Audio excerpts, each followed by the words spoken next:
Déjà,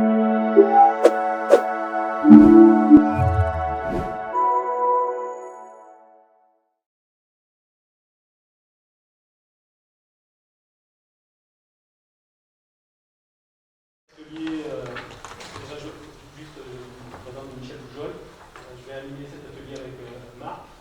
Donc après, il y aura une intervention de Rodolphe et Guy sur les différents sur les sujets des projets 3, 4 et 5. Oui, on ne va pas s'attarder, c'est très chargé.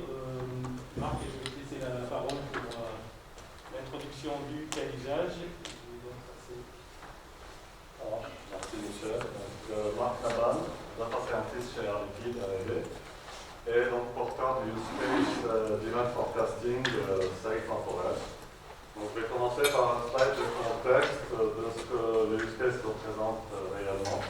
Donc, ce qu'on voit ici en fait, c'est que chez Air Liquide, on produit du gaz, du liquide, et donc on a des unités de production, donc ce qu'on appelle des sources de production. Et ce qu'on veut faire, c'est qu'on veut livrer les clients, donc on va par des citernes, on va leur livrer donc, des bouteilles. Ce qu'on voit ici dans les cercles ici. Et ce qu'on fait, c'est qu'on agrège une zone de clients relative à une source. Et on va essayer de livrer ces clients-là par rapport à cette source-là.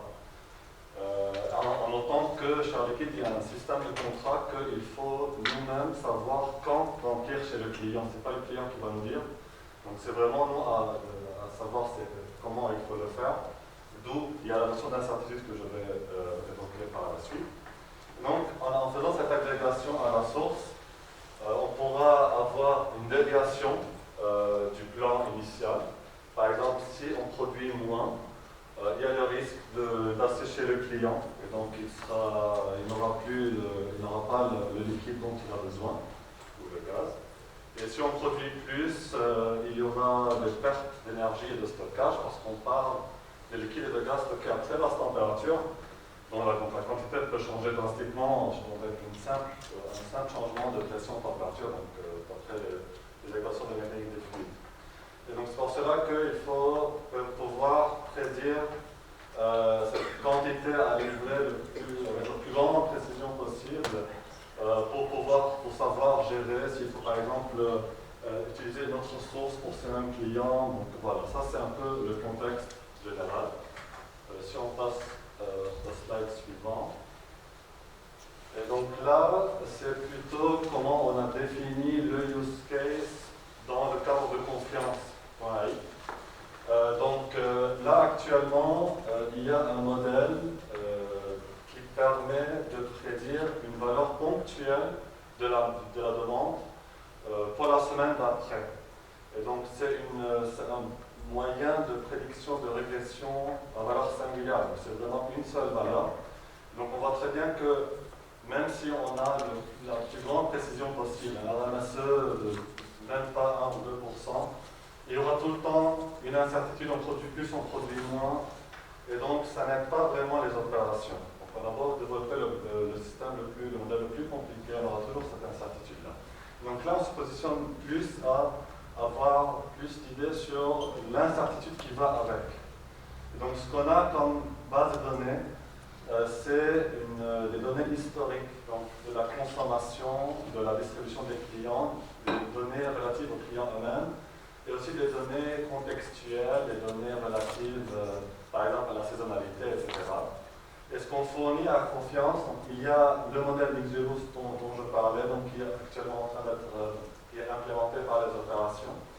Il y a un premier modèle que j'ai fourni, donc il y a simplement un gradient boosting de Glasser avec une régression quantile qui permet, donc c'est une façon de fournir des intervalles de prédiction, mais sans aucune garantie, sans les métriques pour savoir si c'est bien ou pas. Mais c'est un premier modèle pour savoir comment y aller. Et voilà, donc il y a plusieurs challenges, donc j'ai déjà parlé un peu de ça, donc il y a l'incertitude à prendre en compte. Et si on passe au slide suivant, pour ne pas... Voilà. Et donc les objectifs, c'est, voilà, comme j'ai dit, de prédire dans la semaine d'après, c'est quelles sont les demandes des clients, en se basant sur un mois en arrière de données historiques, et en même temps en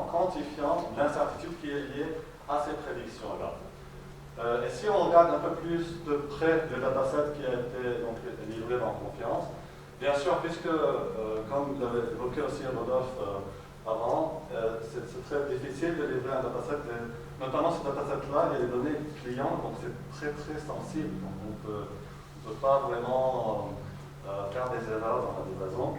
Donc il a fallu faire des anonymisations et des transformations numériques un peu garanties pour pouvoir le livrer. Donc ça c'est déjà fait. Et si on regarde un peu plus les variables, on a 3 variables catégoriques qui définissent un peu la configuration des séries temporelles. Donc ces 3 variables catégoriques, quand on fixe ces 3 valeurs-là, on obtient une série temporelle sur 7 ans. Donc ce qu'on voit ici dans les données, quand on regarde la variable target. Donc chaque division, chaque colonne représente une série temporelle sur 7 ans. Elle est définie en fixant ces 3 variables catégoriques dont je viens de parler. La target variable, donc, comme on peut le ressentir, c'est bien sûr la demande des clients à prédire. Et toutes les autres variables vont bien sûr influencer plus ou moins la demande des clients. Et je crois que par la suite, même, on va voir dans les fiches actions où il y aura des démos, voilà, des résultats sur quelles variables vont avoir plus d'influence ou pas. Tu peux donner un exemple des variables catégoriques? C'est anonymisé. Mais en fait, c'est un peu. Bon, je vais un peu dire. Inversement, en quoi ça complique ce que nous on doit comprendre du sujet ou peut-être le plus important? Moi, il me semble que ça a un sens, mais alors, je ne sais pas ce que tu as le droit de dire. Il y a 29 modalités, donc il y a des modalités primaires, on va dire. Oui. Est-ce qu'on peut dire à quoi ça correspond? Nous, ce qu'on a cru comprendre, c'était des zones géographiques ou des choses comme de cet ordre-là. De cet ordre. Et après, il y a donc, il y a 3 clusters de données, c'est ça? 3 clusters de données temporelles. Ces 3 variables, quand on les fixe, on obtient une série temporelle sur 7 ans. Et à chaque fois qu'on change quelque chose, on obtient une nouvelle. Mais c'est tout le temps sur la même durée de 7 ans. C'est juste pour comprendre un peu plus les données. On va le revoir dans les BI. Oui, donc, il y a eu une première visualisation sur des BI récemment, on peut voir ça plus visiblement. Et si on passe à la slide suivante. Donc, ce qu'on avait dit donc, au début, dans Confiance AI, la priorité numéro 1, c'est de quantifier cette incertitude avec des intervalles de prédiction, mais on souhaite avoir la garantie, une très bonne garantie, donc pas simplement un modèle qui donne des résultats empiriques et on balance les opérations. Donc, c'était l'idée du scope de la fiche action 5 de l'EC3, là où je suis leader, avec les méthodes de prédiction conformes, où il y a un très grand appui de Saint-Exupéry, donc des contributeurs qui ont pas mal de connaissances là-dessus. Et donc, bien sûr, l'idée, c'est, vu que c'est l'objet aussi de Confiance, c'est d'essayer d'intégrer avec les opérations analytiques, que ce soit ce qu'on fait là, mais aussi ce qu'on pourra trouver dans les autres fiches actions qui se sont intéressées sur ce use case-là, pour pouvoir après faire un scale-up. Donc, voilà, ça sera un peu l'idée de présenter toutes les fiches actions qui ont pu travailler sur ce use case et de savoir après comment on pourra les encapsuler ou les relier. Ouais. Je ne sais pas s'il y a encore. Il ne reste pas beaucoup de temps, mais. Non, après c'est fini. Ah d'accord, ok. Ah, mais si tu as des choses à ajouter, mais. Non, c'est bon parce que. Alors, j'en profite là de cette transition qu'on va passer donc maintenant à la présentation des travaux. On m'avait dit de vous avertir, j'avais oublié de le faire, c'est que cet atelier est enregistré. Donc voilà, que vous le sachiez. Voilà. Donc on passe maintenant à la suite. Donc,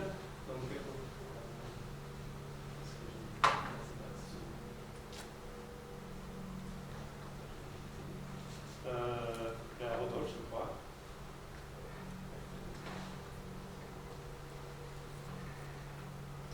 Alors, sur ce cas d'usage-là, le projet 3, donc celui qui travaille sur la caractérisation des modèles, s'est intéressé, donc on a 6 fiches avant le projet 3, mais il n'y en a que 3 qui se sont penchés sur ce projet-là. Donc le projet 4 sur l'explicabilité, donc il y a premiers travaux faits sur l'explicabilité des séries temporelles. Après, il y aura donc la fiche de marque et celle qui a été à l'origine, enfin qui est venue avec le use case, donc c'est évidemment celle sur laquelle on a plus avancé. Et puis une activité de monitoring aussi qui s'applique bien, mais qui est très en lien avec le travail de marque en fait. On va s'apercevoir. Donc là, la première slide, c'est sur l'explicabilité. Donc là, bon, c'est les travaux qui viennent de l'IRT Saint-Exupéry, je ne sais pas s'il y a des représentants, il n'y en a plus de l'explicabilité ici. Mais, donc là, l'idée c'était d'appliquer encore une fois les outils qui sortaient de Deal. Deal a beaucoup travaillé sur l'explicabilité. Donc comment utiliser la bibliothèque Explic sur les time series, sachant qu'a priori ils n'avaient pas travaillé spécifiquement sur le sujet. En revanche, ils sont aperçus qu'on pouvait tout à fait l'appliquer. Donc voilà, donc, pour l'instant ils ne sont pas encore traités la time series qui est celle de marque. On a pris un exemple plus simple, mais qui est quand même multivarié et où il s'agit d'évaluer, faire des prévisions de température. Donc dans le principe c'est la même chose, mais les données sont un peu plus simples. Et alors la grande question c'est à quoi ça ressemble l'explicabilité d'une décision sur une time series. Là, ce qu'on va afficher, c'est quelles sont parmi les entrées, vous voyez, les 4 entrées, alors que dans le cas de marque, il y en a combien? Des 27 des entrées? Il y a une dizaine, mais c'est juste ouais. Une dizaine. Donc là, il y en a moins, et donc l'idée, c'est quelles sont les variables, les features, les variables qui sont les plus importantes dans la prise de décision après. Et ça va servir à l'homme de l'art de dire qu'en effet, le réseau a visiblement bien compris, puisqu'en effet, nous, on sait que c'est quand même, globalement, la température courante qui va décider de la température à venir. Donc c'est ça qu'on voit sur l'illustration qui est là. On voit plus les cases sont claires, plus elles ont contribué à la prise de décision pour la prédiction. Voilà les résultats actuels. Donc, évidemment, c'est encore un exemple qui est plutôt simple et qui va être, d'ici la fin de l'année, tu peux la fiche. Voilà. Pour l'instant, on n'a rien fait de spécifique pour les time series, mais voilà, pour leur méthode actuelle, comment ça fonctionnait. Donc maintenant, leur objectif, c'est d'appliquer ça au cas d'usage précis de marque, en se disant, c'est quand même de la même nature, il y aura plus de variables, le signal sera peut-être plus compliqué. Et il faudra, là je pense qu'on n'avait pas utilisé le modèle de marque, mais là il faudra reprendre le modèle d'origine du fournisseur de use case pour vérifier qu'on sera bien capable, même dans ce cas réel et plus compliqué, de visualiser les éléments qui font prendre la décision et qui ont le plus de poids dans la prédiction. Encore une fois, vous voyez, c'est un autre élément pour assurer de la confiance que dire un degré d'incertitude, c'est dire le modèle a bien compris parce qu'il est capable d'expliquer d'où vient sa décision. Juste revenir au slide d'avant. Pardon. J'ai pas eu le temps de voir en analyse sur la matrice 4 par. C'est le temps avant la décision, c'est historique. Ok. Et là, c'est l'occultation, non? Ou c'est pas dans... Par quelle méthode on fait ça? Je ne sais pas. C'est ce qui est marqué au-dessus, ça s'appelle Smoothgrad. Smoothgrad utile. Où c'est marqué? Smoothgrad, méthode Smoothgrad.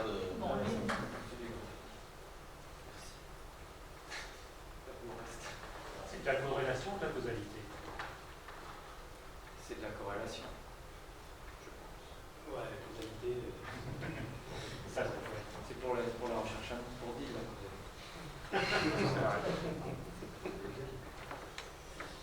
Je passe à ma marque là, sur le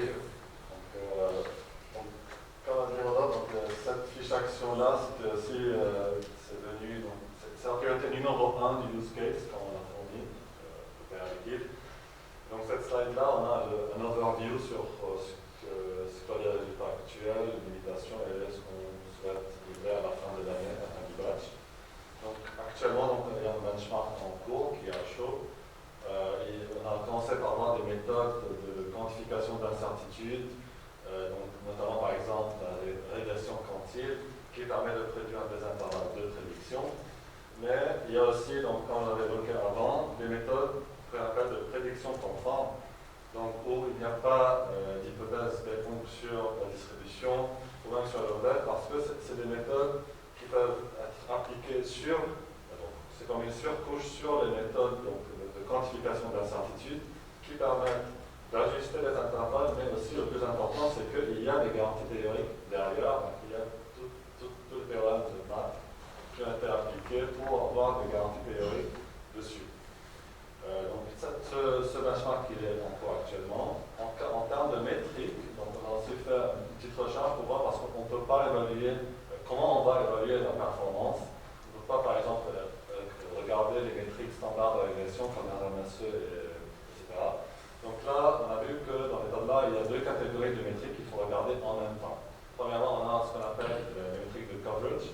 Donc, le but, c'est d'avoir la plus grande couverture d'intervalle de prédiction. Par exemple, si on veut 90%, donc il faut arriver à ces 90%. Mais aussi, je peux très bien faire un intervalle qui est très gros, qui englobe tout le graphe, qui va englober tous les points. Donc, j'aurai un coverage assez élevé, mais ce n'est pas le but. Le but, c'est d'avoir la couverture la plus élevée, mais tout en ayant la largeur des intervalles la plus faible. Et donc ça, c'est les métriques de sharpness.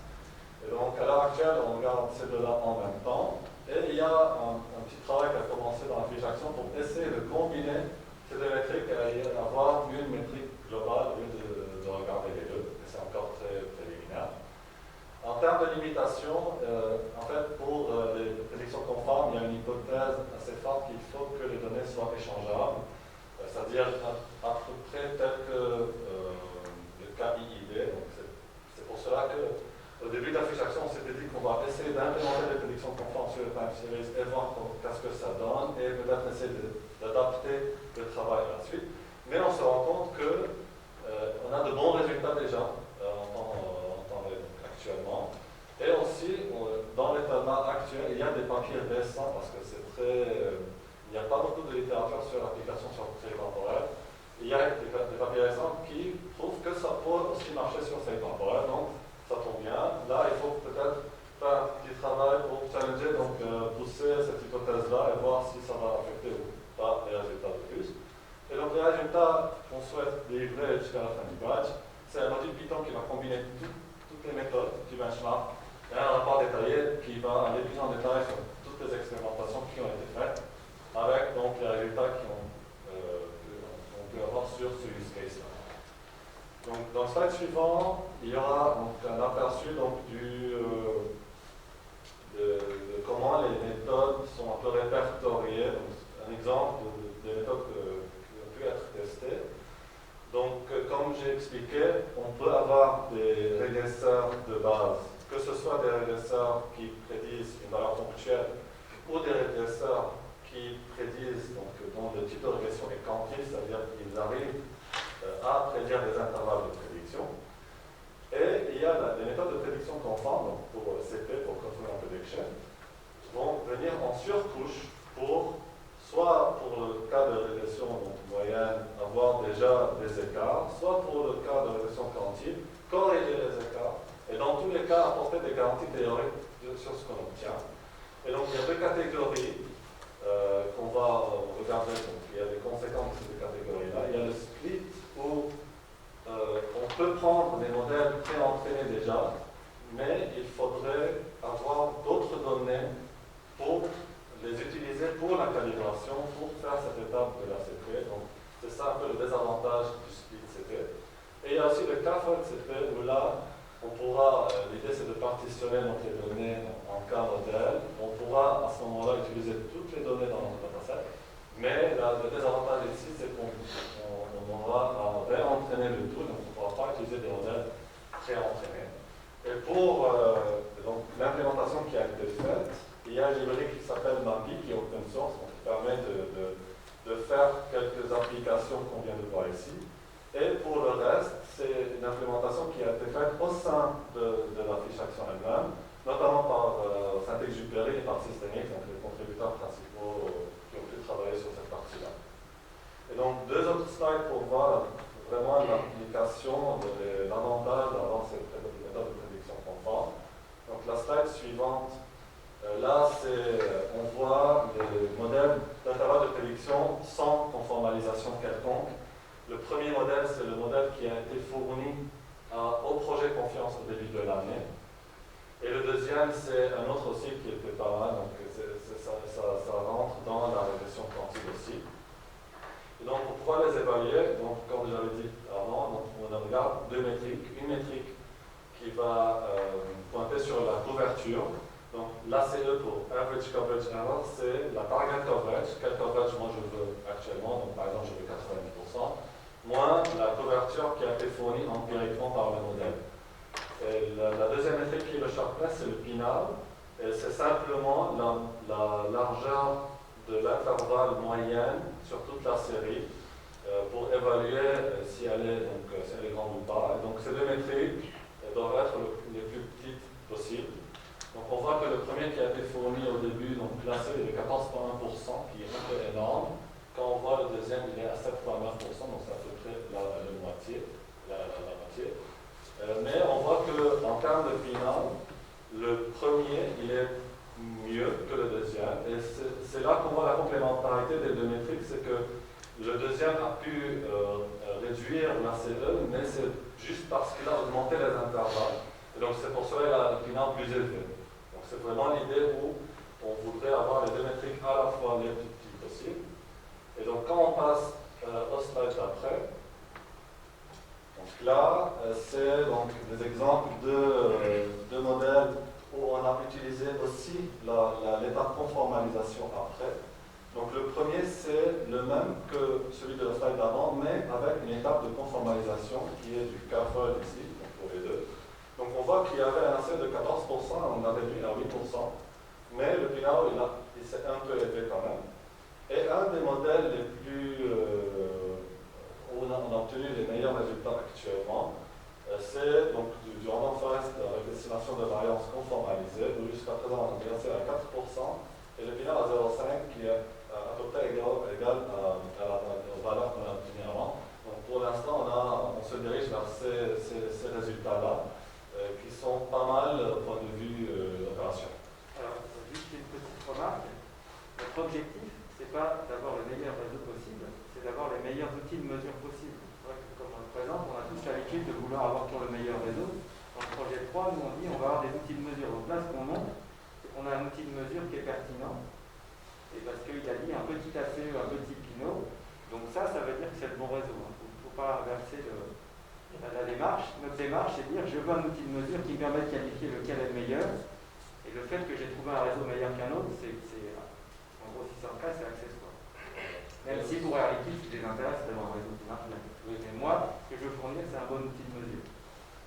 Et aussi, donc, j'ajoute à ce que tu viens de dire, c'est que aussi on sera amené à regarder d'autres métriques que ces deux-là dans le temps qu'il nous reste jusqu'à la fin de l'année pour avoir une vision plus complète. Voilà. C'est terminé. Oui, moi c'est terminé, donc je redonne la main à Rodolphe. Oui, donc là, l'outil Streamer, c'est un outil qu'a développé le CEA, qui est plus un framework pour développer des systèmes de machine learning. Et notamment, parmi tous les outils fournis dans ce framework, il y a des outils de monitoring. Et donc, en l'occurrence, là, ce qu'ils ont fait, c'est qu'ils ont implémenté quasiment les métriques que vient de présenter Marc dans leur outil de monitoring. Donc, si on voit sur la page d'après, on retrouve les formules. Je crois que tu les avais pas montrées, les formules, parce qu'on ne voit pas très bien non plus. Mais voilà, on retrouve, Marc disait qu'il y avait des tas de métriques différentes pour évaluer. Donc soit pour évaluer la précision en dessous, c'est le single point d'évaluation que tu avais évoqué. Donc comment sur une prévision vérifier la performance. Et puis sinon, au-dessus, c'est comment on évalue la qualité de l'intervalle de confiance qui est fourni avec la mesure. Donc là, on retrouve en gros les formules qu'a présentées Marc, mais ce qu'a fait le CEA, c'est qu'ils nous ont intégré. Donc on voit la différence entre la fiche 5 qui mesure et la fiche 6 qui s'en sert pour faire un outil de monitoring. Et sur le transparent d'après, on voit la vidéo, si tu peux la lancer. Donc là, on va voir que cet outil en temps réel, il va évaluer les mesures qu'a présenté Marc. Je crois qu'elle en l'occurrence, c'est les mêmes que les tiennes. Et puis pour dire la qualité, donc ici on peut régler tout ce qu'on veut. Alors c'est d'autant moins spectaculaire que on tient un exemple où il n'y a pas eu où tout s'est bien passé. Donc la vidéo n'a pas beaucoup est pas très démonstrative en termes de monitoring. Parce que quand vous monitorez quelque chose qui se passe bien, on a l'impression que ça ne sert à rien. Donc là en l'occurrence pour l'instant on n'a que des cas où ça se passe bien. Donc la prévision reste conforme et on reste bien dans les espaces, dans les intervalles attendus.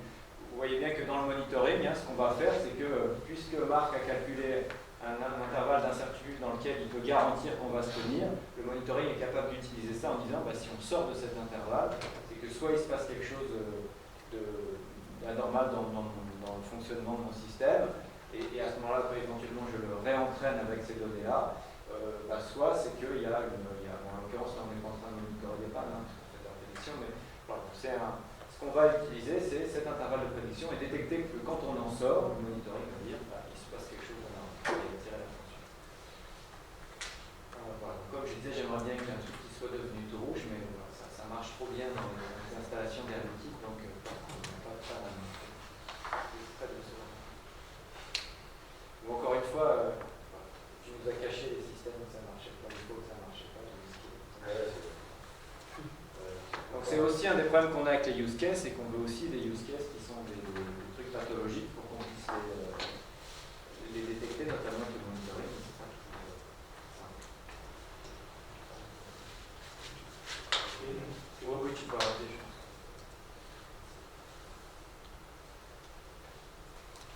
On passe à la suivante.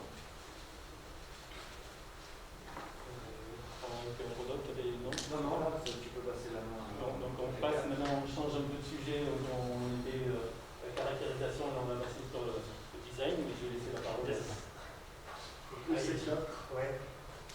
Alors ce slide-là, je ne le connais pas. Mais c'est juste un rappel, c'est juste un rappel des deux sujets sur lesquels vous avez travaillé sur le c'est clair, mais donc je vais passer rapidement. Je vais vous présenter deux fiches actions de projet qui sont très distincts.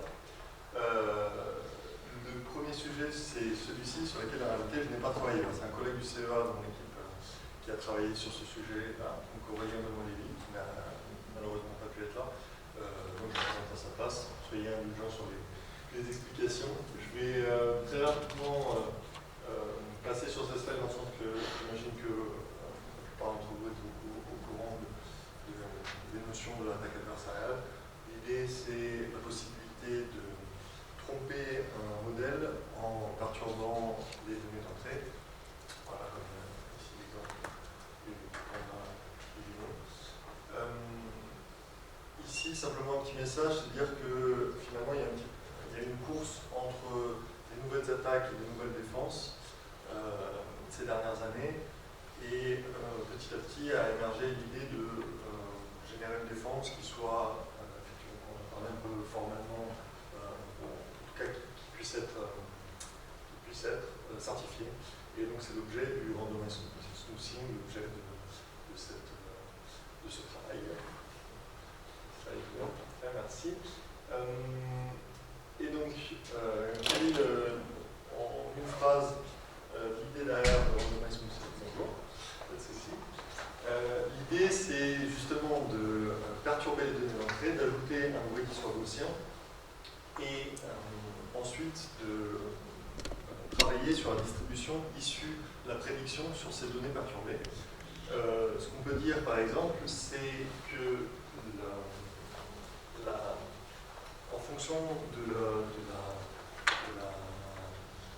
distribution de la gaussienne utilisée pour perturber les données, en fait, la médiane de la prédiction du modèle va être comprise dans un certain intervalle. Et ça peut être intéressant dans le cas des attaques parce que, comme c'est marqué ici, on peut, si on assimile une attaque justement à une perturbation comprise entre ces deux sur cet intervalle, finalement on va pouvoir garantir la prédiction du modèle toujours sur cet intervalle. Ce que ça veut dire, c'est qu'évidemment, une attaque trop importante et qui ne ressemble pas du tout à ce dont j'ai parlé tout à l'heure, c'est-à-dire une donnée d'entrée perturbée, et évidemment, on ne pourra pas, dans ce contexte-là, on ne pourra pas certifier la prédiction du modèle. Voilà, si on passe à la slide suivante, merci. Donc, cas d'usage en liquide. Parce que je viens de présenter sur quel usage, je pense qu'on peut passer. Et là, on se retrouve avec un modèle qui fait d'abord les observations données à liquide. Ensuite, slide suivant, la prédiction d'un modèle, qui n'est pas forcément exceptionnelle dans ce cas-là, mais c'est une prédiction. Et la question qu'on pose ensuite, c'est celle de donc comme j'ai évoqué à la slide suivante, vient perturber les données d'entrée, ici, qui ne sont évidemment pas affichées à l'écran. Ouais, la slide en bleu, c'était parfait. Elle est perturbée pour pouvoir justement avoir une espèce de zone de prédiction certifiée pour le modèle. Ce que ça veut dire en pratique, c'est, on passe à la slide suivante, c'est que une personne peut attaquer en perturbant les données d'entrée, dans ce cas-là. L'attaque ici, vous ne la voyez pas à l'écran parce que c'est sur les données d'entrée utilisées par réseau. Mais par contre, ce que vous voyez, c'est la ligne rouge qui ne ressemble pas du tout à la ligne orange, alors que la perturbation est petite. Et ce qu'on voit également, c'est que dans des zones, voilà, il y a la ligne rouge, donc la prédiction qui sort de la zone certifiée. Et finalement, grâce au randomized smoothing, on a un slide, on va retrouver une prédiction. Ouais, la slide, merci. On va retrouver une prédiction qui retourne dans cette zone certifiée bleue. Et donc, on a finalement un réseau qui est robuste face aux attaques. Un petit commentaire ici, c'est que vous voyez que c'est une certification sur la prédiction pour une attaque suffisante, une normale 2 suffisamment petite. Mais par contre, ça ne me dit rien sur la qualité de la prédiction. C'est une certification, le modèle est robuste. Par contre, ici on ne parle pas de performance. Il est robuste, mais il est nul. Il peut être très bon, comme il peut être mauvais, et ce n'est pas sur ça qu'on travaille. Et donc je terminerai sur la slide de conclusion. Et donc voilà, sur les messages, la normale 2, et surtout sur le fait que le travail qui a été fait, je vous ai parlé d'une perturbation gaussienne. Une des pistes possibles pour la suite, ce serait de travailler sur d'autres types de perturbations et d'éviter d'avoir cette contrainte sur la normale 2 concernant l'attaque. Voilà. Oui, c'est ça, ouais. Ça, c'était donc le premier travail, randomized smoothing. Maintenant, on change complètement. C'est plutôt du travail, la fiche action sur laquelle j'ai pu travailler. Toujours dans le cadre de C4, on est dans la quantification d'incertitude, mais cette fois-ci par design, et donc on va utiliser des modèles génératifs. Pour expliquer en quoi ça peut être utile d'utiliser des modèles génératifs, on va partir de l'exemple simple de la régression, voilà, où par exemple on va minimiser la distance au carré entre la prédiction et la donnée. Et on obtient une courbe comme celle en haut à droite, avec en bleu la donnée, les observations, et puis en orange une prédiction. Maintenant, ce qui nous intéresse, c'est qu'est-ce qu'on peut dire sur la distance entre la prédiction et la donnée réelle.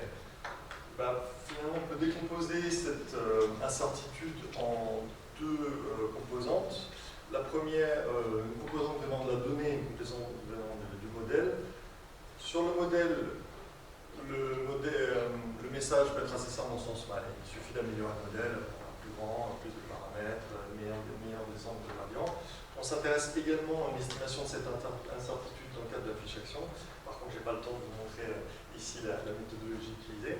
Je vais plutôt vous parler de l'incertitude sur les données pour une raison assez simple, c'est que je n'avais pas vraiment de conseil à vous donner concernant cette incertitude, parce que si la donnée que vous utilisez, elle n'est pas pertinente, suffisamment pertinente pour pouvoir correctement formuler une prédiction, vous êtes un peu coincé. Par contre, on aimerait quand même bien avoir une évaluation de cette incertitude, et j'en viens à cette courbe ici, par exemple, où j'ai simplement changé la donnée d'entrée, au lieu d'utiliser une colonne intéressante comme sur le graphe du haut, j'ai utilisé une colonne qui est pas très efficace. Et vous voyez que la prédiction est mauvaise. Alors là, ce n'est pas une question de modèle. On peut utiliser un modèle super intelligent. La prédiction sera dans tous les cas assez mauvaise. Donc on voit que l'incertitude venant de la donnée est très forte ici, mais on aimerait quand même avoir une estimation. Là, c'est un peu dommage. Ce qu'on peut faire, une chose assez simple qu'on peut faire, c'est supposer, alors en réalité on le fait déjà dans la régression classique, on peut supposer une distribution gaussienne de la donnée. Et c'est ce que vous voyez ici. Sauf que normalement il y a une petite enveloppe. Alors, c'est pas grave, c'est pas grave. Vous imaginerez une petite enveloppe ici. Donc Donc en supposant cette distribution gaussienne, on peut demander au réseau non seulement de prédire la moyenne, mais également la variance. Pour entraîner, ça peut être un réseau feed-forward classique, à tout ce que vous connaissez, simplement la loss va être légèrement différente. Et pour les personnes qui ne sont pas forcément habituées à faire la minimisation de negative log likelihood, je vais simplement sur la slide suivante ajouter l'équation ici, qui montre que si vous ne vous intéressez pas à la variance, en fait, vous retrouvez, si vous supposez une variance constante et que vous ne la calculez pas dans votre réseau de neurones, vous retrouvez la minimisation de la c'est ça, une square variable. Ici, simplement pour terminer, sur ce genre de modèle, ici par exemple, on va prédire donc deux valeurs qui dépendent de θ, les paramètres du réseau, la moyenne et la variance. On peut également postuler un mélange de gaussienne sur ce genre de données et finalement on se retrouve avec ce qu'on appelle un mixture density network, qui est un type de modèle génératif développé par Bishop. Récemment, voilà, il y a eu plein des modèles génératifs, c'est assez à la mode, vous connaissez peut-être les GAN, les KE. Je vais passer rapidement, mais pas tous sont capables de faire de l'estimation de densité conditionnelle. Typiquement, les GAN peuvent faire le conditionnel, par contre, l'estimation de densité, c'est plus compliqué. Voilà, je passe à la slide suivante. J'ai pas compris à quel moment tu générais quoi. Alors, un modèle génératif, c'est un modèle qui apprend une distribution. Donc là, on apprend la distribution des données. Et donc, ce que je peux générer, c'est par exemple, en donnant des données d'entrée, je peux générer des points probables de la consommation. De la même manière, par exemple, pour un GAN avec des visages, ce que je peux faire, c'est remplacer, par exemple, Y, ça peut être un visage, et X, ça peut être sourire, pas sourire, yeux fermés, yeux ouverts, etc. etc. C'est ça la génération. On peut être un modèle génératif, mais vous pouvez s'appliquer. Donc tu génères, connaissant la distribution, tu génères un signal. C'est ça? Connaissant les données d'entrée, je suis capable de calculer la distribution des données de sortie. Et donc, par définition, je peux en générer des points. De la même manière que, je disais, un GAN ou n'importe quoi, par exemple, les normalizing flows qui seraient capables de faire ce genre de travail, les modèles autorégressifs sont également capables justement d'apprendre la distribution d'images et de générer des images qui sont simplement des points particuliers. Une fois que tu as appris ça, tu veux dire si j'ai cette entrée-là, ma sortie sera ça dans quel intervalle? Ça. Une fois que j'ai ma donnée d'entrée, je sais dire quelle est la distribution des données de sortie.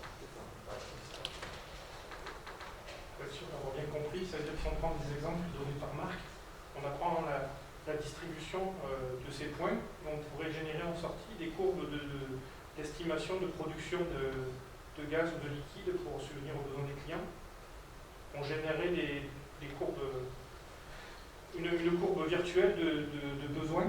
Oui, c'est ça. C'est ça. C'est ça. L'aspect génératif, c'est ça. Alors, un modèle génératif, c'est utilisé de deux façons. En général, c'est effectivement soit de l'échantillonnage, pour par exemple, ça marche bien pour l'anonymisation de données, vous connaissez le modèle, hein, typiquement GPT-3, qui génère aussi des phrases, etc. Enfin, il y a l'aspect échantillonnage et l'aspect estimation de densité qui est un peu plus subtil, mais qui est pratique. Donc, ça permettrait de vraiment maîtriser et d'avoir une représentation de besoins de production le plus proche de ce qu'on pourrait avoir eu les années précédentes, si on avait appris ces courbes des années précédentes. La seule chose, c'est que dans ce que je dis, par contre, on parle bien d'incertitude, et je parlais d'incertitude sur la donnée, c'est-à-dire que ça ne va pas améliorer la prédiction, ça va simplement estimer. Ce qui est très important, c'est la partie aléatoire de. Oui, c'est ça. La partie aléatoire qui, elle, est irréductible. Mais parce que tu disais tout à l'heure que c'était quand les données n'étaient pas pertinentes. Je pense que ce n'est pas qu'une question sont pertinentes ou pas pertinentes. C'est très bien que dans la vie, dans les phénomènes, les courants de recherche en mobilité, il y a une partie aléatoire, elle est scalée, et sans pas être illimitée, on ne la connaît pas. Et donc ça, c'est plus une estimation de cette partie aléatoire. La partie épistémique, on peut espérer la réduire, et c'est le but du data scientist. Mais la partie aléatoire, elle, non seulement on ne la connaît pas, mais déjà, on ne sait même pas la quantifier. Donc là, c'est effectivement plus intéressant si on arrive à la borner, cette partie aléatoire. Si on la borne et qu'on la traduit en production, ça peut nous donner un minimum, un maximum de risque que l'on a. Merci beaucoup pour cette clarification. En fait, ce que je voulais dire surtout, c'est que sur la courbe du haut, on est à l'œil, je ne suis pas capable de vous dire ce qui vient, l'incertitude qui vient du modèle, l'incertitude qui vient de la donnée. Si ça se trouve, j'ai utilisé un très mauvais modèle, ou alors la donnée ne me permettait pas de farmer. Et donc pour la copio, j'en étais pas capable. Alors qu'ici, je peux vous dire que c'est vraiment la donnée, je ne suis pas si nul que ça, je peux faire mieux que si j'ai la donnée meilleure, je peux faire une prédiction qui soit légèrement. Oui, je vais essayer d'être rapide sur. Là, ça va être très rapide parce que voilà, il va y avoir une démo, mais je l'ai sur mon ordinateur, mais je ne sais pas très. Enfin, je pense qu'on a déjà. Marc, et toi, en tant que porteur de use case, ce que ça t'apporte là, c'est en plus, ça t'apporte plus de choses que ce que tu dois faire. Oui, parce que c'est une autre façon de voir les choses. On était aussi intéressé de voir si on coupe. L'idée, c'est de voir, c'est ce que je voulais dire à la fin, c'est que si on coupe ce modèle-là, par exemple, avec le monitoring, voir ce que ça donne si on a des données en continu. L'idée, c'est de voir comment c'est très intéressant par ça, évidemment. Surtout voir comment on va pouvoir coupler toutes les. C'est super intéressant de connaître l'erreur, la distribution. la partie aléatoire qui est le compressible des erreurs. On sait qu'on ne fera jamais mieux. C'est une sorte de borne. On va peut-être faire des points en fiche action et des fiches actions de ces cas pour voir comment. Juste pour terminer, alors j'ai déjà pris beaucoup de temps, ça c'est un exemple concret de celle temporelle de la réalité. Enfin, tout ça, c'était le cas aussi, mais j'avais manipulé un peu la donnée exprès. Donc ici, vous voyez, ce que j'ai blanchi, c'est la zone de train, zone de test. Bon, vous voyez pas des bornes, mais il y a des bornes, qui correspondent à un sigma et deux sigma. Je ne vois pas beaucoup, mais ça ressemble à ça par résultat. Merci. Merci, Gilles. On y avait les références. Oui, si ça vous intéresse. Sur l'incertitude, je pense que tout le monde connaît la thèse. Et puis, sur comme j'en ai parlé, sur le Mixture Density Network. Voilà. Ok, donc là on va passer maintenant donc sur le projet 5, sur tout ce qui est données, l'acquisition de données en l'occurrence, la visualisation, les outils de visualisation. Donc je vais me charger de cette présentation. J'ai une petite démo, donc c'est plutôt voilà.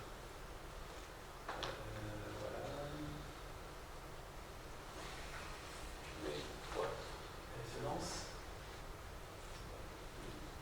Donc moi je vais vous présenter certains travaux qui ont été faits donc, sur projet 5 sur DBAI. Tout à l'heure, vous avez peut-être assisté à la présentation de Flora et Camille qui introduisaient ce processus cyclique de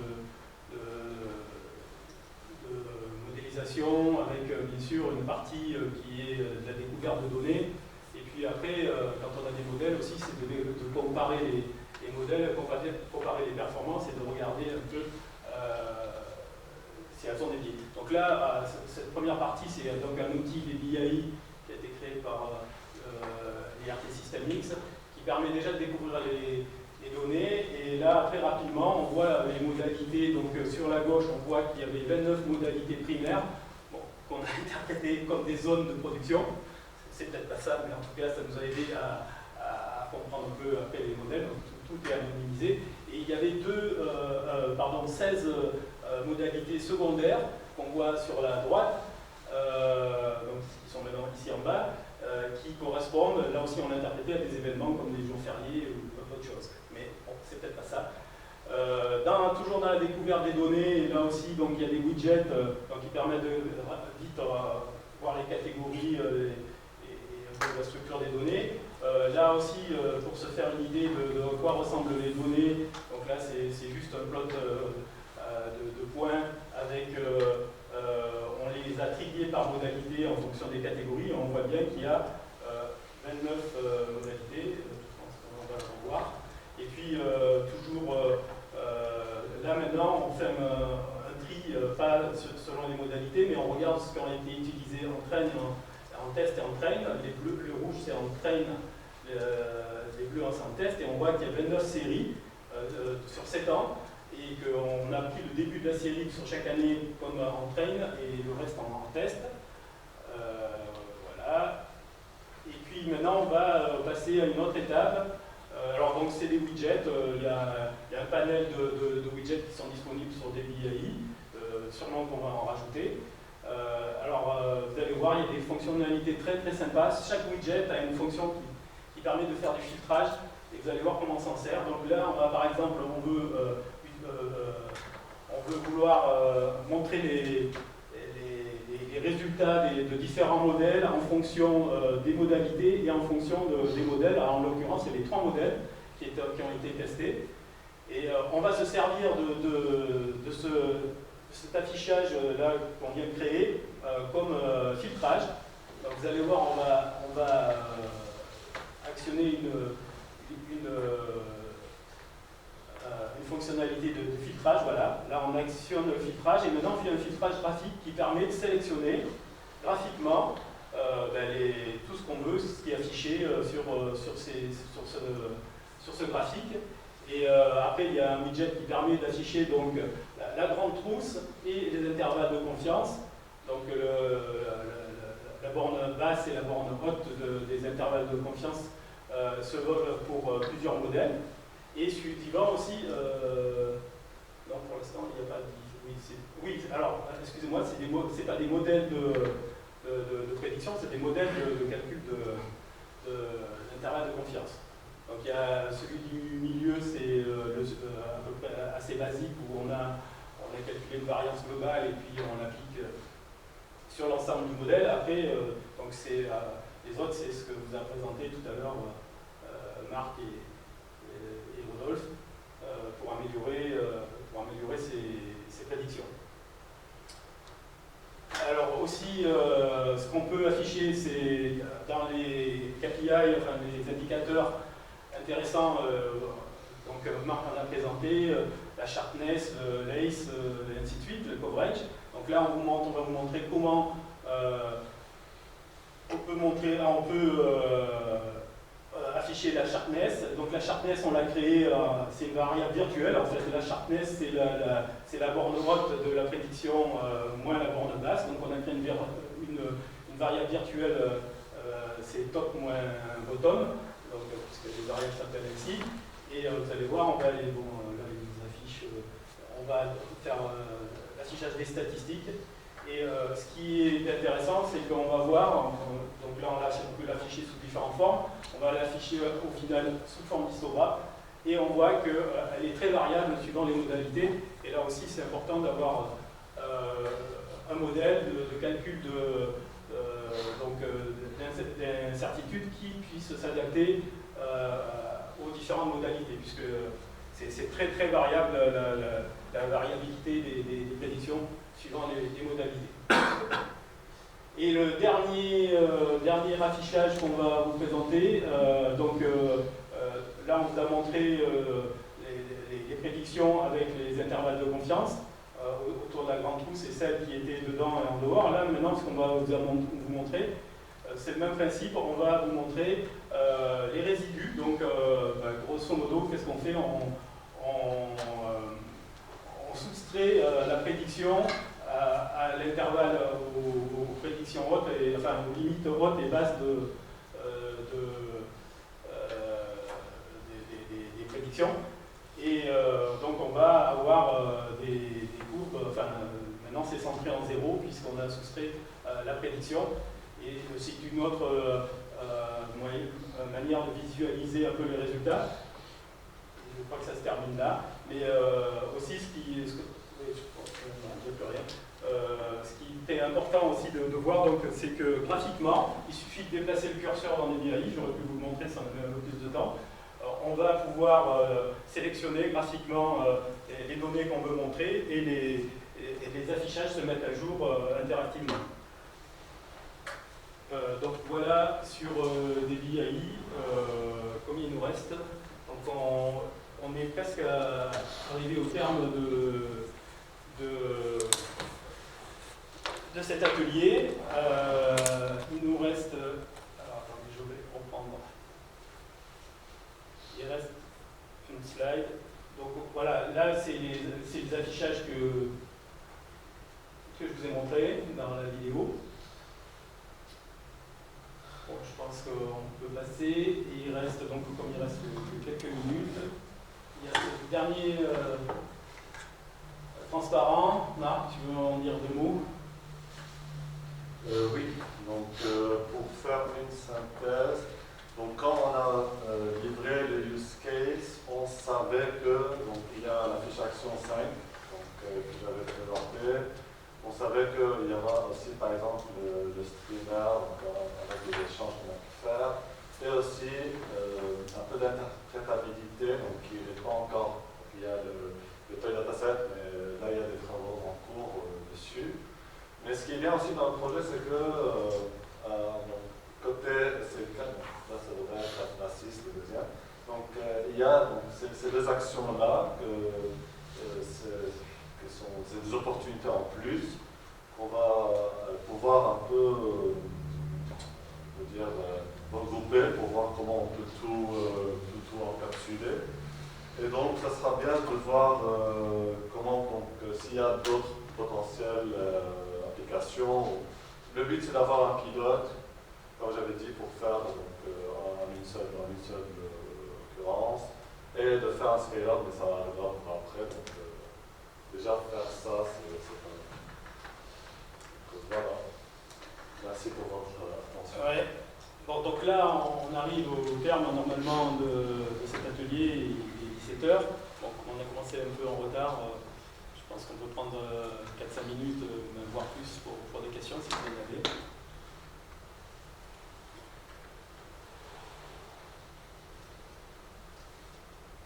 Alors moi j'en ai une. J'en ai une. Quand Marc, tu as montré qu'avec le Random Forest, tu avais les meilleurs indicateurs de performance, est-ce que tu es sûr que c'est lié, et ça tu l'as fait valoir, la méthode de prédiction d'incertitude, c'était ouais, voilà. Est-ce que c'est pas lié justement au fait que déjà le Random Forest il était meilleur, donc la partie épistémique là, qui a été évoquée, qui est liée à la modélisation, n'était pas meilleure. Est-ce que le Random Forest déjà de base dans les prédictions, il n'était pas meilleur que le gradient boosting? Oui, bonne question. Mais en fait, je n'ai pas pu tout montrer. Il y a un grand tableau qui montre les résultats avant conformalisation et après conformalisation. Et donc là, on pourra voir quelqu'un de la certitude on parle et combien on a un effet de levier dessus. Mais donc ça arrivera dans le rapport. Donc c'est une raison de plus de lire le rapport en fin de note. C'est encore en cours.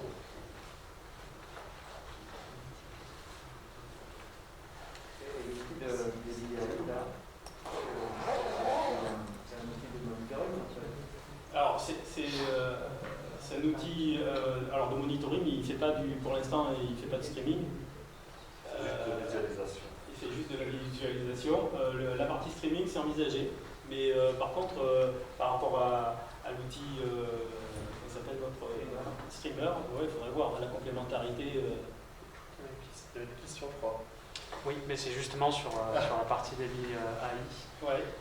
Donc c'est un outil de visualisation et du coup c'est alimenté par des données. Du coup il y a un format standardisé de données, parce que les données, il y en a de formats qui sont très divers. Il y a des données du dataset, il y a des modèles, il y a des intervalles de prédiction, etc. Ouais.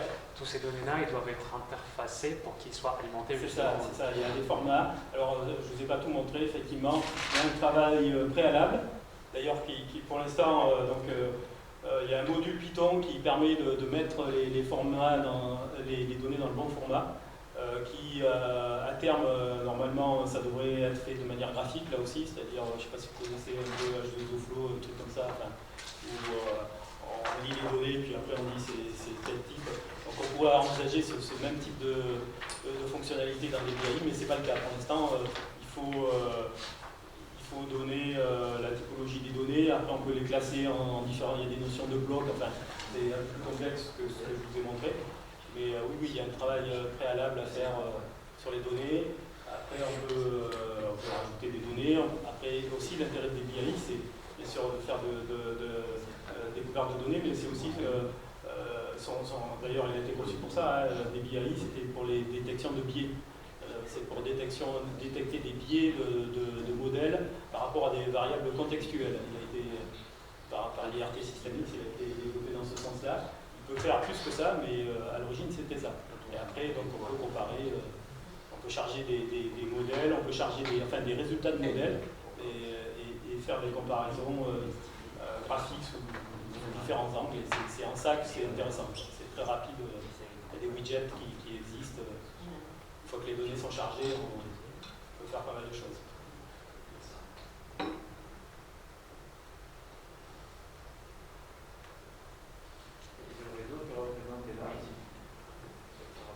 Alors, le réseau, c'est pas un réseau, ça.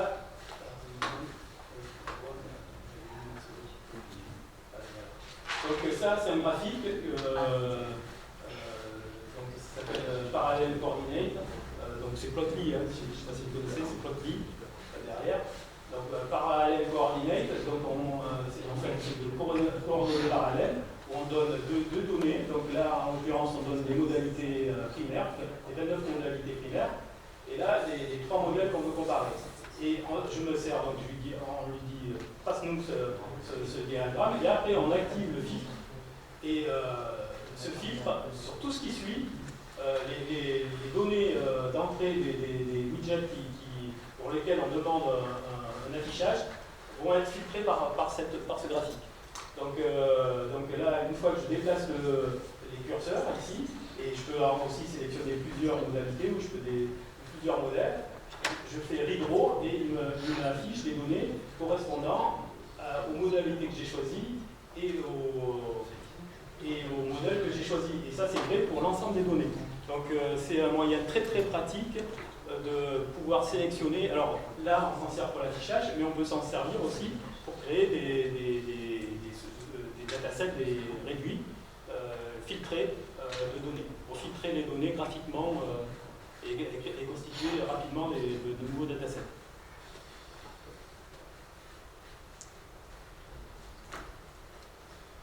Donc je pourrais aussi rajouter, là il n'y a que deux données, mais on peut faire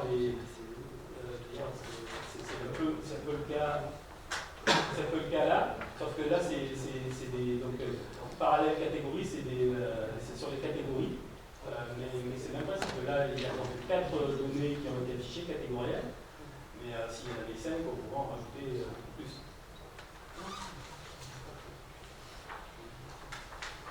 Et là, c'est pareil, il y a cette option filtrage. À chaque fois, on peut filtrer. Une fois que. Après, on peut réinitialiser les filtres. Donc, quand on appuie sur le bouton filtre, c'est lui qui devient actif et c'est lui qui sert de master, en quelque sorte, pour filtrer les données.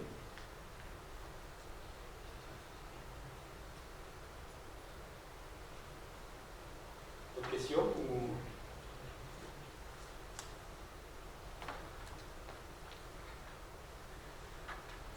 Moi j'ai une autre question.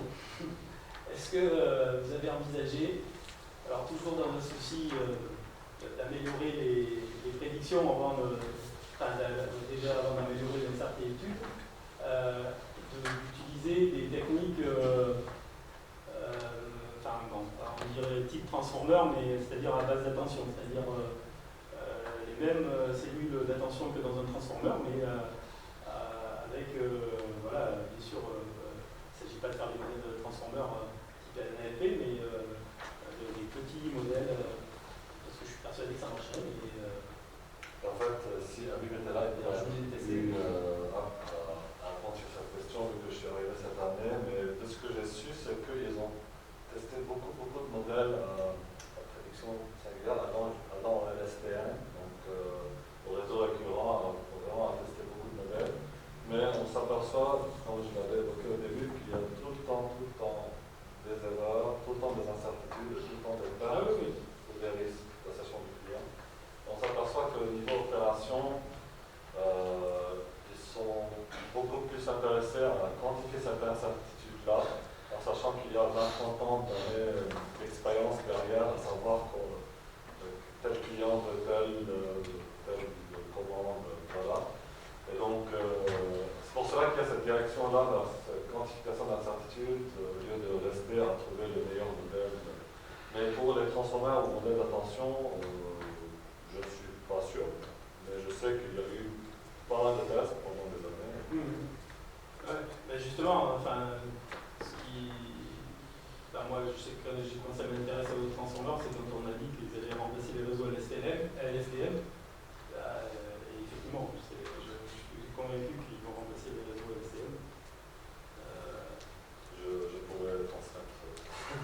Non mais c'est quelque chose, je voulais en parler à Viv, parce que c'est facile de tester, voilà, c'est 2 jours de boulot, j'ai pas eu le temps de le faire. En plus, ça permet d'extraire des features de premier ordre. En plus.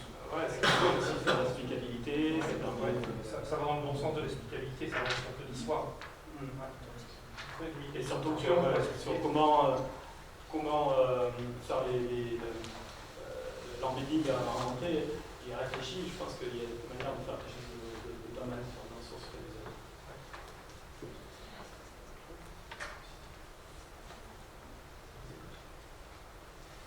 Voilà, écoutez, merci pour votre attention.